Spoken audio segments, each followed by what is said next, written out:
Bonjour à tous. Aujourd'hui, dans le cadre des actualités en matière de procédure civile pour Subbaro, je vais vous présenter les décisions qui ont été rendues par la Cour de cassation en décembre 2018 et janvier 2019 et qui intéressent la procédure civile.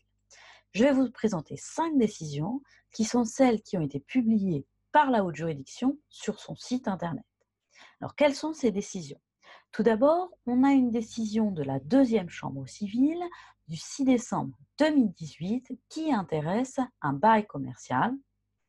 Et dans cette décision, la Cour de cassation constate que les pièces jointes qui sont jointes aux conclusions peuvent être déclarées irrecevables, même lorsque ces conclusions sont recevables, si ces pièces n'ont pas été communiquées en temps utile. Donc il y a deux choses à distinguer. D'une part, le temps utile pour les pièces et d'autre part, la recevabilité des conclusions. Deuxième décision, une décision de la première chambre civile datée du 12 décembre 2018 et qui concerne un bail, un agent immobilier.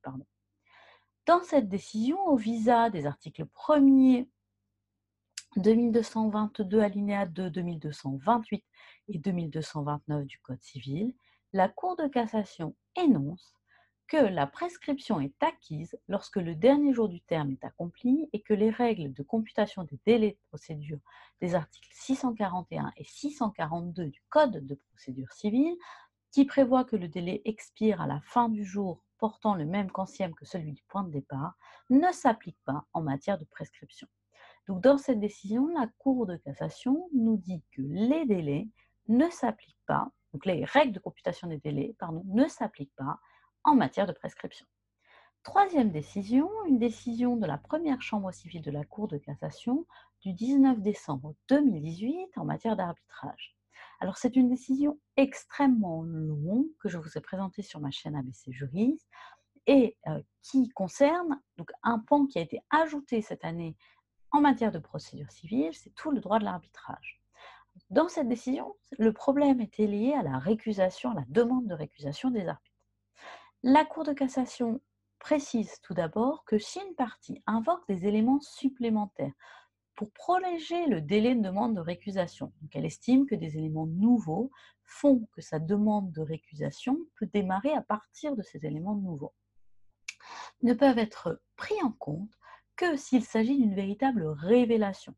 Si ces éléments étaient déjà connus, alors ils ne pourront pas être pris en compte comme point de départ du délai. La Cour de cassation précise aussi que les éléments qui ne sont pas de nature à aggraver de manière significative les doutes sur l'indépendance et l'impartialité de l'arbitre ne peuvent pas constituer le point de départ du délai, puisque ce ne sont pas des éléments nouveaux. Quatrième décision, décision du 20 décembre 2018 qui concerne une fois encore les baux d'habitation et plus précisément la procédure d'adjudication. C'est une décision de la troisième chambre civile. Dans cette décision, la question se posait de la loi applicable à la protection du locataire dans le cas d'une vente par adjudication volontaire ou forcée. Dans cette décision, la Cour de cassation précise que, en cas de vente par adjudication volontaire ou forcée, la protection du locataire est assurée par la procédure prévue à l'article 10.2 de la loi du 31 décembre 1975. Dernière décision que je vous présente aujourd'hui, une décision du 23 janvier 2019 relative aux prêts et à la prescription en matière civile. Dans cette décision, au visa de l'article 2234 du Code de procédure civile, ensemble l'article 1203 du même Code, dans sa rédaction antérieure, du Code civil, 2234 du Code civil, ensemble l'article 1203 du même Code, dans sa rédaction antérieure à l'ordonnance de 2016, la Cour de cassation précise: au terme du premier de ces textes, la prescription ne court pas ou est suspendue contre celui qui est dans l'impossibilité d'agir par suite d'un empêchement résultant de la loi, de la convention ou de la force majeure. Selon le second de ces textes, le créancier d'une obligation contractée solidairement peut s'adresser à celui des débiteurs qu'il veut choisir. L'impossibilité d'agir doit donc être appréciée au regard du lien que fait naître la solidarité entre le créancier et chaque codébiteur solidaire, peu important que le créancier ait la faculté en application de l'article 2245 alinéa 1 du Code civil, d'interrompre la prescription à l'égard de tous les débiteurs solidaires, y compris leurs héritiers, en agissant contre l'un quelconque d'entre eux. Donc à partir du moment où il y a une impossibilité vis-à-vis de l'un des codébiteurs solidaires, il n'est pas obligatoire d'avoir agi contre un autre. Cette impossibilité demeure une réelle impossibilité d'agir. Voici pour la présentation de ces 5 décisions. Je vous présenterai tout au long de l'année, pour vous préparer au CRFPA, les décisions rendues par la Cour de cassation sous forme de vidéos.